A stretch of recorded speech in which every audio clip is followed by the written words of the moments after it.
Hey folks, Dave here and I Like Knives, here today to talk to you about my experience carrying the Ontario Rat Model 1 every day for work this week. Not this week, last week. I needed time before my hands went back on camera, but we'll get there. This is, I think the title of my individual review for this knife is the quintessential knife, because it truly is the most basic thing in the world, which is awesome. Simplicity is a huge plus in a lot of ways. There's no springs or fancy locks or anything like that. This is just something that is going to work, regardless of your comfort level with any individual aspect. Thumb stud opener, liner lock, nice and easy. This one, obviously, I have customized a little bit to get at that lock bar just a little bit easier. But nice and easy. Decent carry profile, deep enough that, it's not really a hassle, but with those screws that make it easy to pull out of the pocket. I appreciate that. Nothing wrong with the pocket clip. Very good retention. I think at some point I've taken this off and bent it so it has even a little bit more tension on it, which is great. This is just your simple everyday work knife, which is everything that it's meant to be. This in particular is Oz 8 steel, which I will already come out of the gate and make fun of because I hate Oz 8. I have no respect for it. This did not change that opinion. Over the course, and I'm not sharpening these knives. These are razor bloody thin. Well, that joke's not funny. These are incredibly thin. Not thin, incredibly sharp. Thank you. At the beginning of the week, because I don't have need for a dull knife. So they're incredibly sharp going in. And just however the knife ends up is however it ends up. And then obviously sharpen it back, whatever. But that's part of my experience. That's part of, I don't know if this is an experiment that I'm running, but that's part of the experience that I'm trying to have more hands-on with. And this Oz 8 started, stab it into a bag of fertilizer and draw, and after the first maybe couple of days, it started jerking on down the line instead of cutting cleanly like several of my other knives have done. Some of them have started dulling out and jerking, making the more jerky cuts, but most of them take longer to get to that point, which is why I vastly prefer D2 in this model, but D2 does not come with the coated blade, which is a huge plus for this knife. Not that it doesn't come. This one being coated is huge. I think it was last week. I think it was last week, or the last week, where I carried my Launch 1, and we discovered that even a good DLC coating is, it can still rust up in its thin spots. This is a paint job. This is not DLC. This is not a, McFancy like you're going to find on a Spyderco or a Benchmade. My understanding is that this is fancy paint, which is why it scratches and chips so easily. You can see especially the tear right there on the edge. But what it does is it holds thick.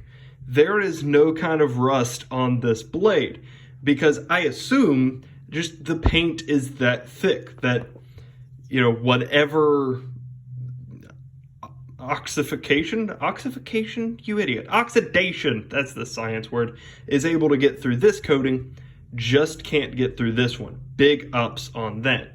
The problem is that the rest of it is not coated. So I'm not going to pull out a flashlight, but there's a little bit of rusting on the inside. There's a little bit of rusting there on the frame. I don't know if it's anywhere on the back. Because, well, nobody thought to, apparently. I'm realizing that I am growing very frustrated with coated blades because, it's extra rust protection, but they're not coated liners. Whatever a knife blade is made out of, be it more or less stain resistant, the liners are still going to be more or less stain resistant, but they are still going to be as stain resistant as an uncoated knife. I am now realizing that I am growing frustrated with this being a half measure. This being a full measure means that companies can do it. And I'm losing patience for companies that don't. Ontario, I have my frustrations with them, with the things that they do in this model, up and down the board. I've been clear on that. But this is just building into the point. If you are going to coat a blade for stain resistance, coat the knife for stain resistance. Don't go halfway. Do the thing that you're saying you're doing. Because, obviously the blade is going to be more involved with whatever it is that's staining your knife. But like your handle is too. It's still involved. Just weird thing that I noticed. Obviously this has nothing to do with the performance, has nothing to do with the rest of the knife. Did a great job. Still holds on, still solid in the hand. Just something that I noticed, and if it gets bad enough, that could be my satin blade Yojimbo. That happened to that at one point, where it got so crusty on the inside that I had to take it out, take it all apart, and soak the thing in vinegar to try to scrape some of that rust off. That's a problem. Doing better about coating the whole inside, that would help that problem. Materials out of the way, well, not materials out of the way. This is the handle scale here. It looks fairly textured. I have seen handles in the past, or aftermarket scales, that were G10 and, dremeled to give it a design, give it a little bit more texture. I've seen micarta aftermarket scales for this thing. Never really understood it until this week, because my goodness, if your hands are cold, because it's cold now, or, whatever, they're tired, they're wet, what have you, this can be a little bit of a hassle to get a full grip on. Something like let's use the knife that I used. The point is that all of these are just, even this, but it has the shape. All of these are going to be more textured and easier to hold on to than this rat. Doesn't make a huge difference, except when there's frost on the ground and you don't have gloves. Then the specifics of the grip become very important. So now I'm understanding why people have handles with designs cut into them.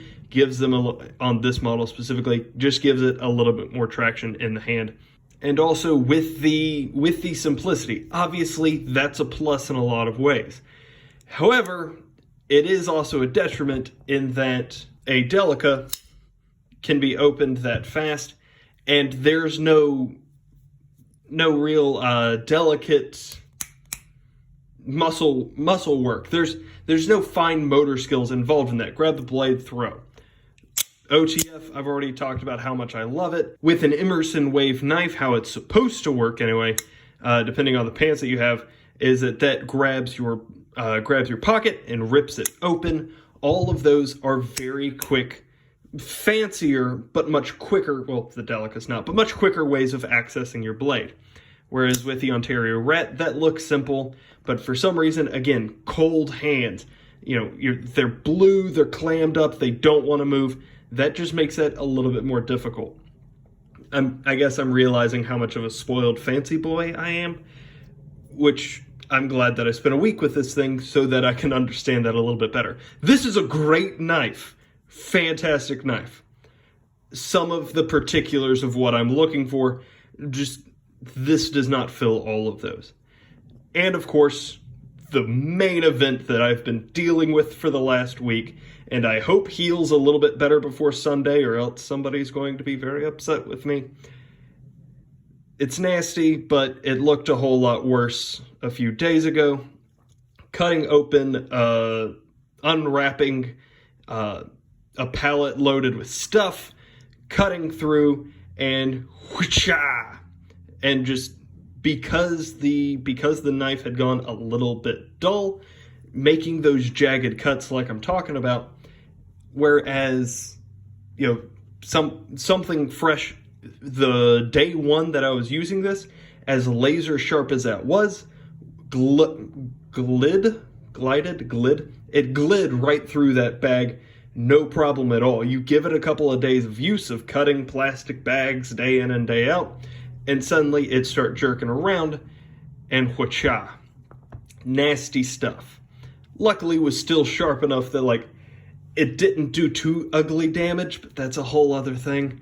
By the time, it's actually interesting, I am, like, next week, next week is Thanksgiving, so I am obviously filming all of these very far in advance. That's still the order that I went in, but interesting to see how well that is healed by then. Hopefully it is. But that has been my experience this week with the Ontario Rat 1. What I need in my personal life, in my personal work life at least, is a very quick, even something like the Dividend, which is not often argued to be a hard use knife. This would work just as well for me as the hardest use thing in the world. I am not beating on my knives, not like I have in the past, which I did a little bit more of. What I need is something that I can very quickly pull out of my pocket, quickly access, make my cut, close my knife, and put it back in my pocket. And the Ontario Rat 1 fits a lot of those qualifications. I'm realizing that I'm not very much of a thumb stud guy anymore, I guess. Spyderco's, a variety of flippers, automatic knives. I think that they've all kind of ruined me for it. Except I don't think that can possibly be true, because like the Benchmade Super Freak is still one of my very favorite knives. But I don't know, I'll get around to carrying this for the week at some point. But that has been my experience with the Ontario Rat. Great knife, not what I'm looking for my perfect work knife. And it is kind of interesting for me to see the different ways in which that can manifest itself. Quality tool, not my tool, which I think is perfectly fine. I'm glad that I did this. It gave me a little bit more respect for an Ontario Rat, and like now when I talk about it, can make a few more quality critiques. I hope this has been helpful for you. If you have any questions, comments, concerns, let me know down below. And other than that, y'all have a great day. Bye.